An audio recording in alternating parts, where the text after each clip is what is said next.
Shalom Bapak Ibu, Saudara-saudariku yang terkasih dalam Kristus Yesus.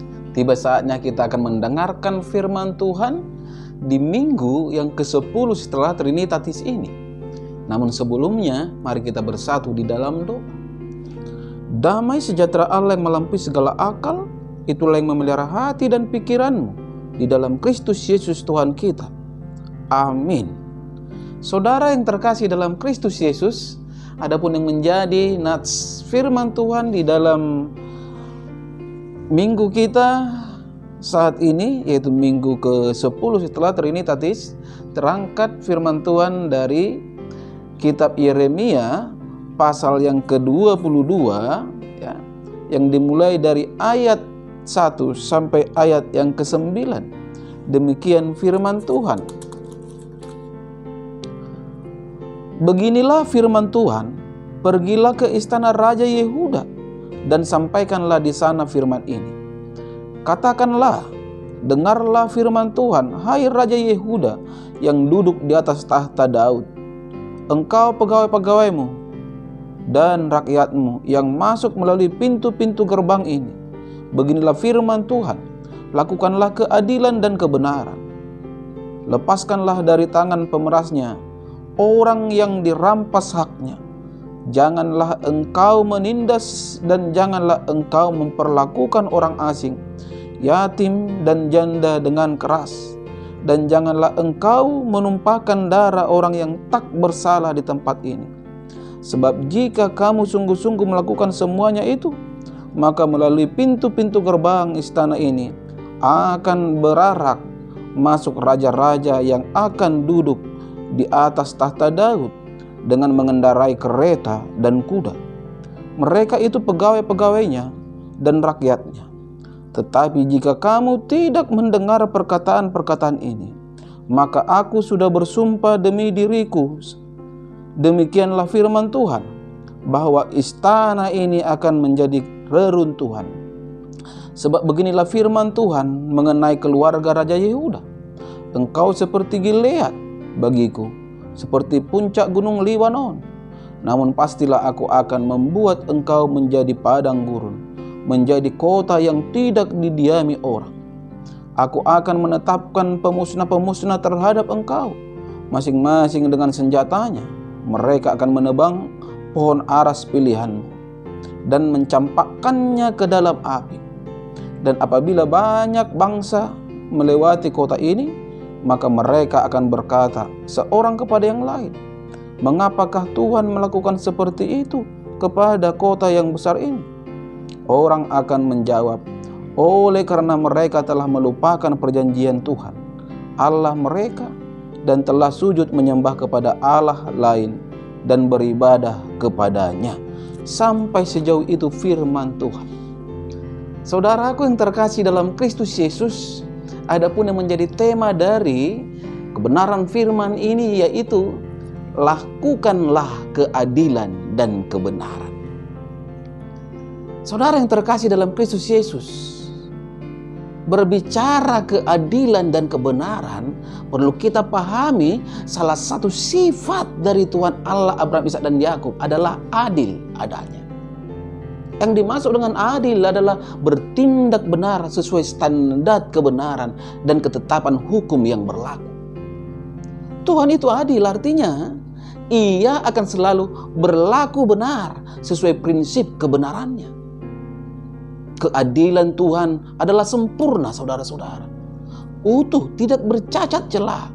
Artinya semua yang Tuhan rencanakan, putuskan dan kerjakan selalu berada pada koridor keadilan. Tidak ada dikarenakan dipaksa dan situasi. Baginya A tetap A, B tetap B, saudara-saudara. Itulah sebabnya dikatakan dalam Mazmur 111 ayat 7 sampai ayat ke-8. Perbuatan tangannya ialah kebenaran dan keadilan. Segala titahnya teguh, kokoh untuk seterusnya dan selamanya. Dilakukan dalam kebenaran dan kejujuran. Inilah Tuhan kita.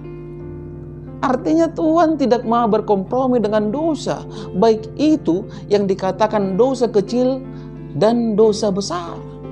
Bagi Tuhan dosa tetap dosa dan upah dosa adalah maut. Siapapun itu, tidak peduli bangsa Israel atau di luar bangsa Israel.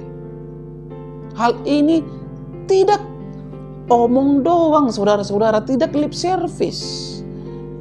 Saudara yang terkasih, terbuangnya bangsa Israel ke Babel, mereka diperbudak adalah wujud nyata keadilan dan kebenaran Tuhan kita, Allah Abraham, Ishak, dan Yakub. Dalam Mazmur 34 ayat 16 dikatakan juga, mata Tuhan tertuju kepada orang-orang benar dan telinganya kepada teriak mereka minta tolong. Artinya apa? Artinya Tuhan sangat memperhatikan dan mengasihi orang-orang yang hidup dalam kebenaran. Dan Ia akan memberikan upah atau reward kepada mereka. Itulah yang terjadi pada Ayub, Daniel, Daud dan Rut, serta masih banyak lagi. Tidak ada yang sia-sia untuk orang-orang yang tetap berlaku benar di tengah dunia yang dipenuhi kejahatan ini. Meski manusia tidak melihat dan tidak menganggapnya, tapi di atas tahtanya yang kudus, Tuhan selalu memperhitungkannya. Tuhan sangat menentang segala bentuk kefasikan, saudara-saudara. Karena itu Ia tidak akan membiarkan setiap pelanggaran-pelanggaran dan dosa berlalu begitu saja dari hadapannya. Tetapi Ia akan mengganjarnya dengan hukuman. Tuhan tidak mau dan tidak bisa dipermainkan. Ini harus kita ingat. Itulah sebabnya dikatakan dalam Mazmur 145 yang ke-20, saudara-saudara, Tuhan menjaga semua orang yang mengasihinya, tetapi semua orang fasik akan dibinasakan. Jelas sekali bahwa Tuhan akan mengganjar setiap dosa dan kejahatan yang diperbuat manusia dengan hukuman yang setimpal. Sebaliknya, Ia akan mengapresiasi saudara-saudara dengan memberikan upah untuk setiap kebenaran dan perbuatan baik yang dilakukan oleh setiap orang. Saudaraku yang terkasih dalam Kristus Yesus, Yeremia adalah salah satu dari nabi besar yang sangat besar pengaruhnya. Mengkritisi praktek kebijakan raja terhadap umat Israel, dan inilah perintah Tuhan kepada Yeremia. Hendak menegur setiap pemimpin yang tidak berjalan dalam kebenaran. Bagi Yeremia, kesengsaraan umat adalah kesalahan para pemimpin yang tak menjalankan pemerintahannya dengan baik, yang membuat hukum tumpul ke bawah, tajam, tumpul ke atas, tajam ke bawah. Ini saudara-saudara. Bagi Yeremia, kesengsaraan umat adalah kesalahan para pemimpin yang tak menjalankan pemerintahannya dengan baik. Lebih jauh, dampak dari tindakan raja yang tidak membela kepentingan rakyat adalah istana akan runtuh menjadi puing. Kota yang dulu ramai akan menjadi padang gurun. Sungguh mengerikan, saudara-saudara. Tidak ada istilah bagi Tuhan sayang. Tidak ada. Dosa tetap dosa. Firman Tuhan saat ini dengan tegas mengatakan, agar semua itu tidak terjadi bagi bangsa Israel, lakukanlah keadilan dan kebenaran. Saudara yang terkasih dalam Kristus Yesus, hidup ini adalah sebuah pilihan. Kita harus memilih mana yang baik dan yang benar, mana yang berguna dan bermanfaat. Tidak ada istilah kompromi dalam menjalani hidup ini, saudara-saudara. Sebab kita semua tahu bahwa tidak ada orang yang dapat berdiri di atas dua perahu dengan kedua kakinya sekaligus. Kita tidak bisa terus-menerus berada di persimpangan jalan. Mau tidak mau kita harus membuat ketegasan dalam memilih, membuat keputusan. Keputusan yang kita ambil itulah yang akan menentukan apakah kita akan berhasil atau gagal dalam hidup ini.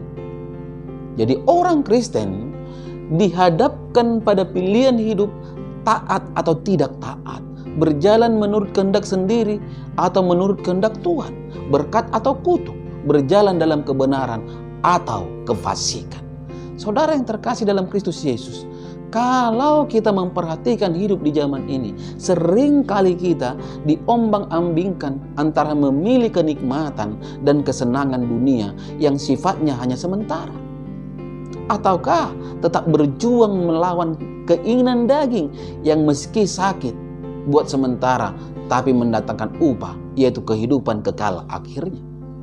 Tak seorang pun dari kita ingin mengalami kegagalan, saudara-saudara. Itu sudah pasti. Tidak seorang pun dari kita yang berkeinginan mendapatkan kebinasaan, hidup berantakan, amburadul, dan pada akhirnya mengalami kehancuran.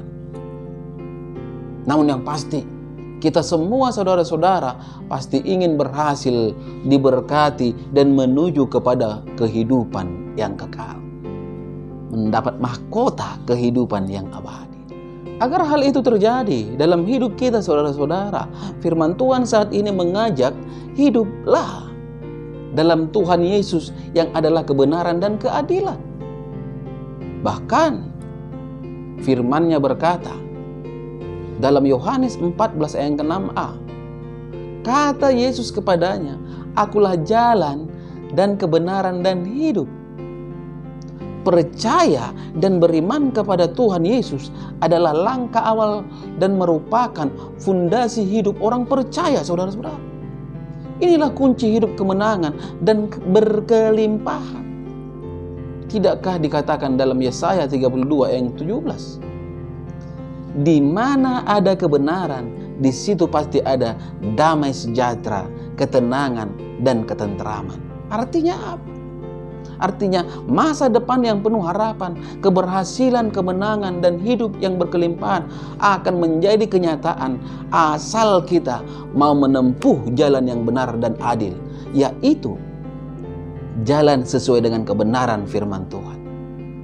Oleh sebab itu, mari kita jauhi hidup kefasikan, tetapi jadilah Yeremia yang kecil yang mengutamakan kebenaran dan keadilan, karena disitulah berkat Tuhan terjadi.